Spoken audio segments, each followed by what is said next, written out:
Nous sommes descendus sur le terrain. À Kisangani, 2 armées se sont battues. Aucune nation, aucun État plutôt, n'a pu faire une certaine déclaration. Mais cette fois-ci, le fait que quelqu'un se prononce, les 4 nations, c'est quand même un signal fort, M. Labbé. Vous n'allez quand même pas ignorer ces non, actes, mais je voudrais vous rappeler aussi deux autres faits, parce que ce sont des faits. Kagame vous dit qu'il avait été contacté par la communauté internationale pour déstabiliser le Congo. Il l'a déclaré publiquement. N'est-ce pas? Et il vous dit qu'il avait refusé. Et il dit que le problème, évidemment, pour lui, c'est le Congo. Peu importe. Et le lendemain, c'est le même Kagame qui prétend avoir refusé, qui arme le M23. Vous savez, la diplomatie... C'est pour dire que ce n'est pas un interlocuteur sincère pour la RDC. Non, ce n'est pas ça que je veux dire. Je veux dire simplement que les relations internationales, ce n'est pas une question de morale. Hein. Le mensonge, des prises de position diplomatiques peuvent couvrir des engagements qui sont contraires à ce qu'on nous déclare. Il faut toujours faire la différence entre ce que les gens déclarent et leur véritable intention. Et nous devons faire ici la différence entre ce que les grandes puissances déclarent et leurs véritables intérêts. Donc il faut faire un effort pour renverser les rapports de force. Ambassadeur Alain Atundou, Mme Vicky Katoumwa a fait un parallélisme entre Paul Kagame et Charles Taylor. Vous avez évoqué tantôt la dépréciation de la valeur stratégique du Rwanda par rapport aux puissances du monde comme les États-Unis et la Grande-Bretagne. Comment la RDC, à travers son gouvernement, peut-il capitaliser cette dépréciation de la valeur stratégique du Rwanda, et qu'est-ce qu'il faut faire pour arriver à l'incrimination, à la mise en accusation formelle de Kagame au niveau de la Cour pénale internationale? Je crois que ça c'est le véritable problème, la capitalisation. Mais néanmoins, en introduction, rapidement, parce qu'on a plus de 30 minutes. L'approche de la suppléance n'est pas une approche adéquate. Parce que suppléer signifie remplacer de façon efficace. Alors, je ne vois pas en quoi l'Église peut suppléer efficacement. Non. Bon, ça c'est un. 2, la prévention. Dans tous les cas, c'est pas mauvais. La prévention ne garantit pas toujours la non-commission des faits. Monsieur l'abbé est là, chaque dimanche, à chaque messe, chaque fois qu'il en a l'occasion, il nous demande d'aimer le prochain. Ça ne suffit pas pour éradiquer la haine. Donc, je m'arrête à ça. Alors, la question que vous avez posée, effectivement, c'est le hic. Et c'est une question, je l'ai dit presque fatale, parce que si on n'y répond pas, le Congo ne va pas capitaliser. Qu'est-ce que le Congo doit faire pour tirer profit de cette situation? D'abord, le Congo doit se placer dans le cadre des intérêts des grandes puissances aujourd'hui. Quels sont ces intérêts-là? C'est la lutte contre le terrorisme, c'est l'exploitation, on va dire, apaisée des richesses, n'est-ce pas, que nous avons, exploitation illicite, et une certaine veille stratégique sur la région. Parce que le Rwanda et l'Ouganda ont montré leur incapacité à jouer le rôle du Congo, d'être le leader de la sous-région. Et le résultat, ils se sont battus. Donc, de ce côté-là, le Congo doit vraiment montrer qu'il est à la hauteur des enjeux. Deuxièmement, il est vrai que les multinationales ne sont pas des États. Mais aujourd'hui, les multinationales sont des acteurs de la diplomatie internationale. Il n'est pas rare de voir un État conclure un accord avec une multinationale. Donc, je pense qu'il faut le prendre comme tel. Alors, un État, ce n'est pas que le gouvernement. Un État, c'est aussi des acteurs économiques. Un État, c'est aussi le secteur économique d'un pays. Donc, aujourd'hui, nos États, nos acteurs économiques, et pourquoi pas la partie économique de l'exécutif, doit effectivement prendre contact avec ces multinationales. Pourquoi? La Grande-Bretagne a refusé de donner le nom d'une société qui exploitait ici parce que c'était britannique, ça risquait d'avoir des répercussions. Donc il y a une complicité, n'est-ce pas, entre l'État et les multinationales.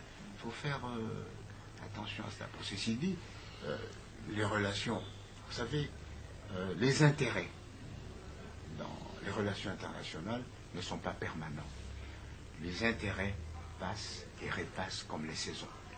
Alors, il faut savoir tirer les marrons du feu quand c'est la saison. Quand c'est la saison des mangues, il faut présenter les mangues. Quand c'est la saison des safous, il faut présenter les safous. Il ne faut pas dire, bon, ils ont besoin des mangues, de toute façon, ils en auront toujours besoin. Non, à un moment donné, on n'en aura pas besoin. Et aujourd'hui, je pense que notre diplomatie fait tout pour que nos partenaires internationaux puissent avoir confiance en nous. N'est-ce pas? Alors, il y a des combats, n'est-ce pas? Le combat pour la francophonie, etc. Évidemment, si on doit considérer quelques tons de cacophonie qui risquent de gêner la marche générale, bon, c'est le prix de la démocratie. Qu'est-ce qu'on doit faire pour que les souhaits exprimés par une certaine opinion congolaise de voir les hauts dignitaires rwandais répondre devant la CPI aboutissent? Introduction, M. Dieka. Oui, c'est suffisamment grave si nous allons aux Nations Unies pour proclamer à haute voix que nous venons parce que notre État est faible, nous venons parce que notre armée est faible, ça c'est grave. Alors ça serait donner raison effectivement à Kagame qui est en train de semer de l'intox de l'extérieur et pour brandir les mêmes assassines congolaises. Alors la thèse, comme l'ambassadeur Atundu venait de le dire, la thèse de suppléance est dangereuse à ce stade. C'est un volet aussi qu'il faut éviter que l'État congolais, ensemble avec les confessions religieuses, doivent parler comme d'une seule langue pour capitaliser effectivement cette ascendance du point de vue congolais par rapport à la communauté internationale. Deuxième chose, je crois sincèrement que ce soit dans les cas de multinationales ou dans les cas des États, je ne vois pas que ce qui gagnait beaucoup plus en venant prendre par la fenêtre ceux qui peuvent venir prendre par la grande porte. Donc, il est vraiment du côté congolais important aujourd'hui qu'on puisse voir qu'est-ce qu'on ne peut pas, nous, comme État, donner à ces multinationales et à ces États par une coopération normale, par une exploitation normale, visible, et qu'ils sont tout simplement croire qu'il faut passer toujours par des groupuscules comme l'M23, comme Kagame, qui est en train de leur donner quelque chose dont ils ne détiennent même pas. Donc, sincèrement, il est temps que nous parlions d'une langue, que nous ne puissions pas croire comme font tous ces politiques à faune, alors que la patrie est menacée, mais en lieu place de la patrie, l'on croit toujours que le gouvernement, peut-être pour se plier au gouvernement. Là, c'est le pouvoir pour le pouvoir. Je crois que si on exploite le voie tracé par l'ambassadeur Atundu et qu'on consolide l'unité nationale, on évite de fragiliser l'un pour croire à la remise en surface de l'autre, la communauté internationale va nous respecter, ça sera vraiment... Donc une cohésion nationale face à la menace extérieure. Oui. Une question de Oscar Kabamba. Oui, rapidement, ambassadeur. Je crois que l'approche que nous faisons de la question est incomplexe. Nous donnons l'impression qu'il y a une unanimité au Rwanda par rapport au comportement des Kagame. Or, il y a des frustrations au Rwanda, il y a des contestations, n'oubliez pas que ceux avec qui il a conquis le pouvoir, il y a une partie qui est en Afrique du Sud. Dans le général Kayumba. N'est-ce pas? N'oubliez pas que non seulement il y a les Tutsis et les Hutus, mais il y a aussi les Pygmées qui sont marginalisés. Donc il y a beaucoup de problèmes, beaucoup de frustrations. N'oublions pas que la population qui vient s'alimenter à Goma, qui fait des va-et-vient quotidiens, n'a pas intérêt à la vision hégémonique. Pour eux, l'hégémonie ne veut rien dire. Donc, nous devons aussi exploiter cet aspect des choses. D'accord. Monsieur l'abbé ou Madame Vicky Katouma, est-ce que, au-delà de l'exploitation minière dans notre pays, est-ce que vous n'estimez pas que Kagame a un autre rôle qu'il cherche à jouer dans la région des Grands Lacs, Madame? Oui, bon, moi je pense qu'il a aussi un problème. Le Rwanda a un problème d'espace. Ça, il ne faudrait pas qu'on se voie la figure. le Rwanda aujourd'hui a un problème de surpeuplement. Et il est peut-être en train de chercher à s'octroyer, à se frayer un petit espace congolais pour, je ne sais pas moi, faire occuper sa population. Et il y a ce problème d'exploitation, il y a le problème du leadership qu'il a échappé, parce qu'il devrait en principe prendre le leadership dans les Grands Lacs, mais qui n'ont pas pu. Alors, il y a aussi le problème d'espace. Ça, il faudrait que l'on se mette dans la tête que Kagame a un problème de surpeuplement et il cherche maintenant à déverser une partie de sa population dans quelques territoires congolais. Le problème d'espace, est-ce que ça Là, peut je être... voudrais, Oscar, je voudrais Oui. revenir sur la question des suppléances. Là, nous ne sommes pas d'accord avec M. Labbé. Parce que vous savez, au Rwanda, il y a eu le problème de génocide. C'est tous les Rwandais qui se sont déversés dans l'Occident pour aller expliquer, faire du génocide le fonds de commerce. Ce n'était pas seulement l'apanage du gouvernement rwandais. C'est tous les Rwandais qui s'étaient impliqués pour aller expliquer à tout le monde. Nous les avons vus, que ce soit aux Nations Unies, que ce soit en France, que ce soit en Belgique, en Grande-Bretagne, ils se sont déployés pour aller expliquer. C'est ce rôle-là que nos confessions, les chefs de confession religieuse, cherchent aussi à aller expliquer la situation congolaise. Nous aussi, les femmes congolaises, en son temps, nous avons voulu le faire. Nous avons demandé l'appui pour que l'on passe dans toutes les capitales occidentales, expliquer et à la société civile, et à nos collègues parlementaires, en ce qui nous concerne, et à toutes les couches de la population à l'Occident, expliquer les problèmes que nous avons avec nos deux voisins, dont le Rwanda et l'Ouganda. Donc il ne s'agit pas d'un problème de suppléance, comme s'il y a eu carence. Notre diplomatie, elle est agissante. Ça, nous le sentons. Il faut vraiment encourager les efforts fournis par notre gouvernement. Il peut y avoir des faiblesses, mais ce qui est bon, c'est que nous restions dans la cohésion, nous tous Congolais, face à ces dévastateurs-là, qui est en face de nous, qui est Kagame.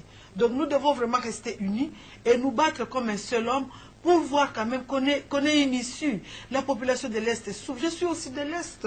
Parce que vous voyez, lorsqu'il s'agit de problèmes au Kivu, demain ça vient au Nord Katanga. Donc, nous vivons dans cet espace-là de guerre qui ne se termine toujours pas. Ce n'est pas pour nous une fatalité, mais je voudrais tout simplement insister et dire qu'il n'y a pas un problème de suppléance, parce qu'il n'y a pas carence quelque part. Le problème d'espace, et je reviens encore, comment demain, au fait que Kagame pourrait-il gérer un espace beaucoup plus large avec sur place ses ennemis d'aujourd'hui, quels sont les intérêts?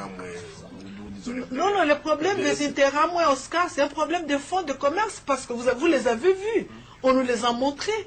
Les intérêts qui ont été rapatriés au Rwanda sont revenus au Congo avec des armes pour nous combattre. C'est ce que moi je dis, il n'y a pas de problème de FDLR ni Interahamwe. Ce sont les agents de Kagame qui exploitent pour lui les minéraux au Congo. Et donc ça, c'est le problème des intérêts. Où est-ce que vous en entendez encore parler? Il ne parle plus des Interahamwe, il ne parle plus des FDLR. On ne sait pas la raison qui fait que Kagame, chaque fois, il doit faire des excursions pour venir nous attaquer.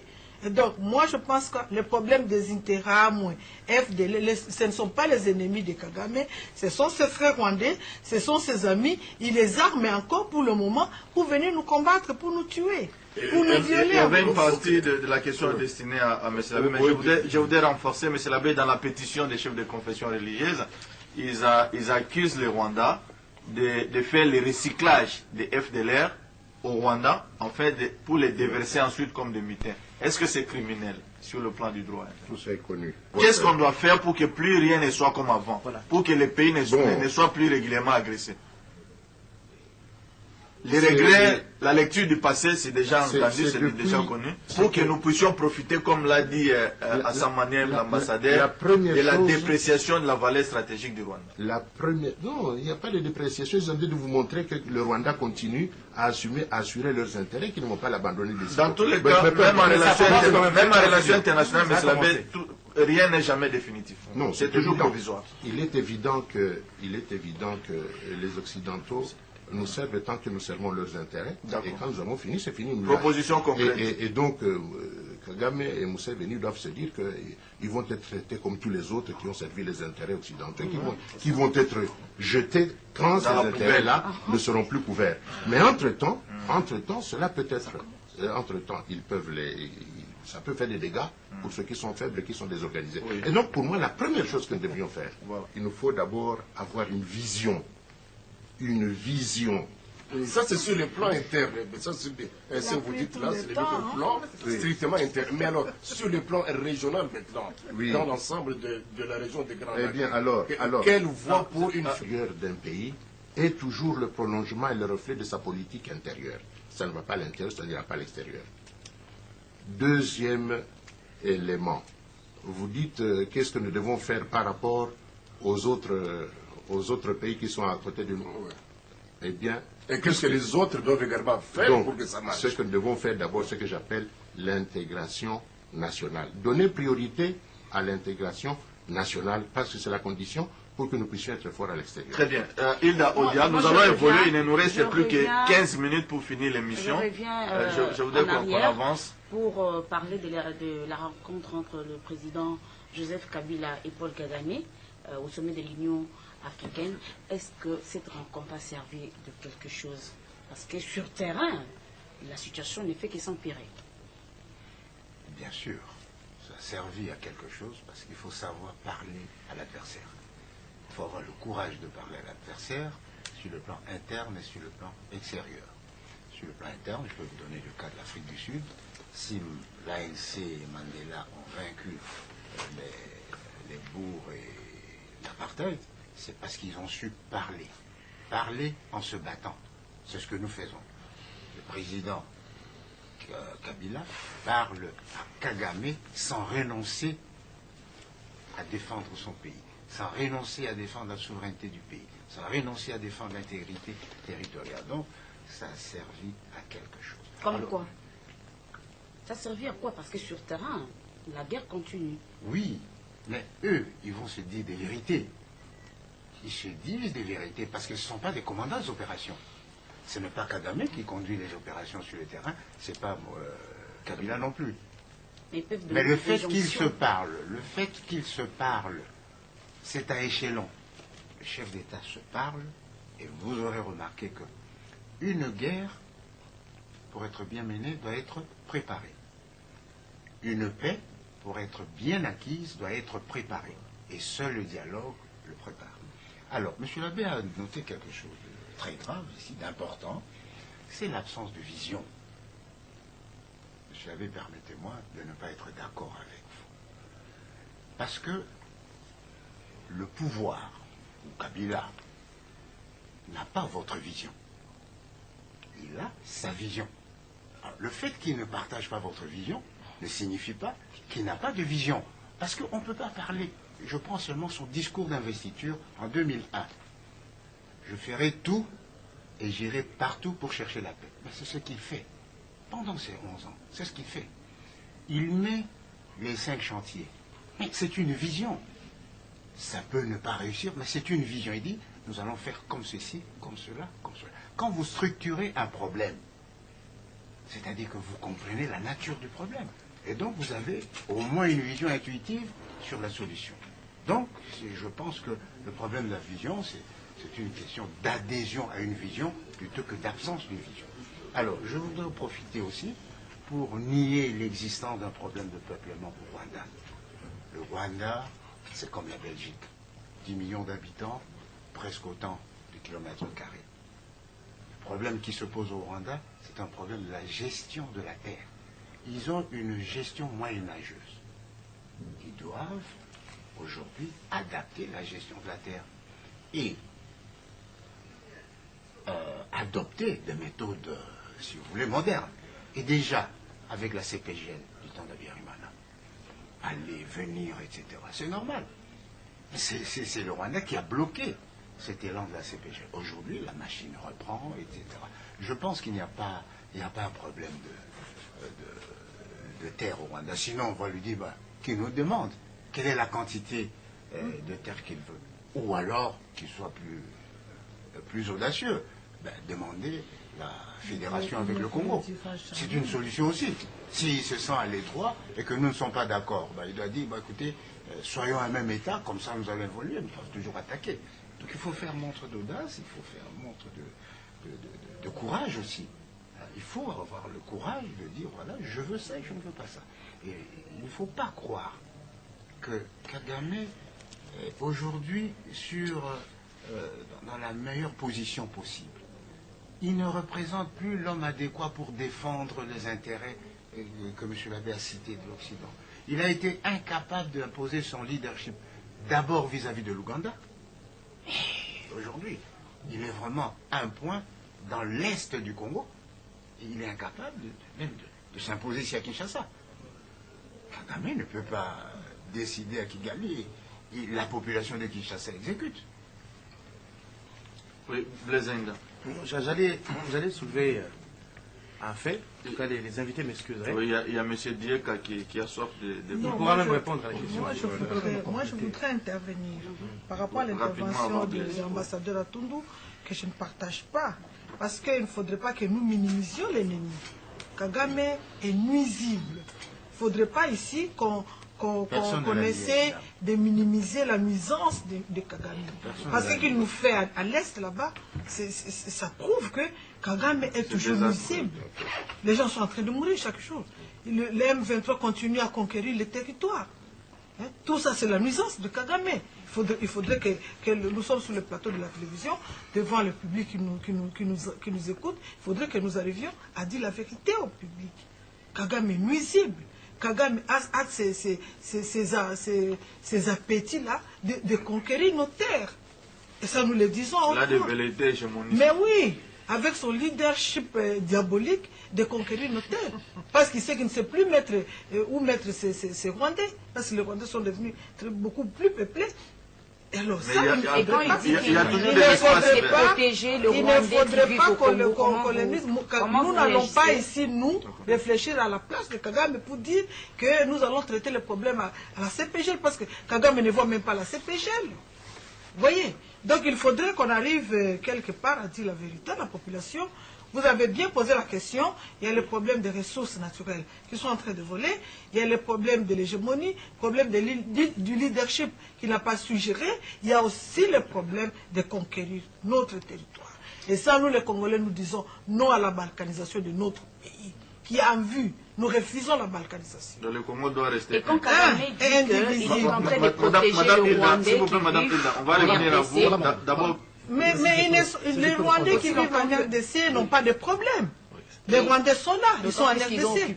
Les Rwandais viennent à Goma, rentrent chez eux. Il n'y a pas de problème entre le peuple congolais et le peuple rwandais. Le problème qu'on a, c'est le problème hégémoniste de Kagame. Voilà. Nous devons savoir qu'est-ce qu'il veut. Avant de revenir à Blaise, je crois, mais si vous permettez, Blaise, M. Dieka voulait répondre à la question de Hilda, qui pose le problème de la protection d'une minorité martyrisée. Il faut exclure cette diversion. On l'a peut-être parlé de tout de suite. Il faut exclure cette diversion parce qu'il est aujourd'hui clair qu'un Américain d'origine congolaise qui commet une infraction aux États-Unis, ce n'est pas un problème de la République démocratique du Congo, il doit être jugé par rapport aux lois des États-Unis d'Amérique. Donc ça, c'est un faux problème des Congolais qui commettent de bévues, qui commettent des crimes au Congo, sont redevables devant la justice congolaise. Et ce n'est pas au Rwanda qui fait le jeu de pyromane et qui, après avoir mis le feu sur la maison communale, eh bien, se transforme en sapeur-pompier. Donc, il y manipule certains Congolais sous prétexte de groupuscules. Eh bien, est-ce qu'aujourd'hui, il faut parler de problèmes de téléphone, de baloubaphone? Non, c'est un faux problème. Ce n'est même pas un problème de terre. Parce que les États ne pouvons pas retourner à une situation moyenâgeuse où il suffit de se réveiller comme Hitler. Non, écoutez, il faut exterminer cela pour que je prenne de la terre. Non, il y a quand même des mécanismes qu'il faut suivre. Seulement ce qui m'a intrigué, madame, c'est qu'ici, qu'on se pose la question de qu'est-ce qu'on aurait obtenu de la rencontre entre le président Kagame et le président de la République. On a obtenu beaucoup. Vous voyez Kagame qui présentait le problème comme s'il voulait jouer au négociateur, faire la médiation entre lui et le mouvement rebelle qu'il instrumentalisait lui-même. Mais c'est de cette rencontre-là que le même Kagame s'est dénié en signant même l'acte reconnaissant le M23 comme mouvement rebelle et négatif, force négative. On a obtenu beaucoup. Et pas plus tard, peut-être au courant de cette semaine, notre gouvernement sera à Kampala pour envisager le mécanisme de mise en place de la force internationale, où la République démocratique du Congo est déjà en avance en proposant que le mandat des Nations Unies, les forces des Nations Unies, soit tout simplement changé en mandat de protection physique des frontières. C'est beaucoup de choses. Voilà, il nous reste plus ou moins 10 minutes pour boucler cet entretien. Nous allons prendre une question de Blaise Zaïnda. 1 minute. J'étais en train de dire que j'imaginais qu'on devrait relever un fait, c'est-à-dire les politiques et peut-être les analystes politiques en République démocratique du Congo, de fois, ne savent pas à quel moment il faille mettre en exergue une certaine dualité. Le 11 septembre 2001, lorsque les États-Unis ont été attaqués, on a vu tout le monde derrière un seul objectif, chercher à combattre l'ennemi. Et les petits problèmes ont pu être réglés, je crois, après que l'ennemi soit vaincu. Et aujourd'hui, je voudrais aussi relever une situation que Nicolas Sarkozy a dite ici, à l'Assemblée nationale. Et à l'époque, tout le monde a fait pratiquement l'effet de bouclier. Mais j'ai comme l'impression que les autorités rwandaises sont en train de mieux connaître la situation dans la région des Grands Lacs que nous-mêmes, les Congolais. Lorsqu'il a parlé d'un partage de nos richesses dans la région, c'était une réalité que les politiques n'arrivent pas à mettre justement à la portée de la population. Vous qui êtes des politiques aujourd'hui et des analystes politiques, est-ce que vous pouvez dire à la population ce qu'il faut faire absolument pour que dans la région des Grands Lacs, il y ait définitivement une paix et que l'on vive dans l'inquiétude? On commence par Mme Vicky. Oui, lorsque Nicolas Sarkozy a fait son discours lors d'une séance académique à l'Assemblée nationale, j'étais député, nous n'avons pas partagé ce point de vue. Parce qu'aujourd'hui, nous sommes des Africains, chaque État a ses richesses. Nous ne pouvons pas avoir des richesses communes que nous allons exploiter. Allez aujourd'hui à l'hôtel Iusi à Goma, vous verrez qu'il y a un bateau dans le lac Kivu, du côté rwandais, qui exploite le gaz méthane. Et ce gaz là-bas, ils sont même en train de voler notre gaz du côté congolais. Vous voyez? Donc, nous partageons bien sûr des richesses naturelles comme le lac, n'est-ce pas, comme la forêt, mais que chacun exploite dans les limites de son pays. Nous n'allons pas aujourd'hui dire que nous faisons la globalisation de nos richesses. La France n'a pas globalisé ses richesses avec l'Allemagne. Il y a le côté allemand, ils ont une entreprise commune de l'énergie, là, comment on appelle, EDF ou quoi? EDF, je ne sais pas, je ne sais plus. Oui. Alors, ils ont ça, chacun exploite de son côté. Mais on n'a pas la même nature juridique pour la naissance du Congo et la naissance de la France, c'est différent. Oui, mais non, il y a eu aussi la guerre entre la France et l'Allemagne. Ils se sont réconciliés. Nous avons peut-être la même histoire. Il y a eu la guerre, ils se sont affrontés, les deux pays s'étaient affrontés. Mais chaque pays exploite de son côté. Et au niveau international, dans nos relations internationales, il y a peut-être des clauses qui font que dans ces relations, que les pays puissent peut-être s'asseoir pour savoir, peut-être en ce qui concerne l'exploitation du gaz méthane, que les pays se mettent ensemble, les ministres des hydrocarbures du Rwanda et de la République démocratique du Congo, pour voir quelles sont nos limites. C'est la même chose avec l'Angola. Pourquoi nous n'avons pas de problème avec l'Angola, seulement avoir des problèmes aujourd'hui avec le Rwanda? Parce que l'Angola exploite le pétrole. De son côté, nous aussi, nous avons notre côté. Il y a cette question qui concerne également tout le monde. On parle de plus en plus, et c'est clair, de la complicité des Congolais, de certains Congolais, dans ce qui arrive à l'est du pays. Avec le Kagame spécialement, on ne va pas revenir sur l'Ouganda et tout. Quel est votre message par rapport à ces Congolais-là qui pactisent avec un pays considéré comme agresseur? Nous allons prendre le point de vue des politiques et puis le point de vue de l'homme de l'Église. Nous commençons par l'ambassadeur. Quel est le point de vue de la CEDER face à cette situation avérée des Congolais qui sont des mèches? Tout Congolais normalement constitué, on ne peut prendre une activité de déstabilisation contre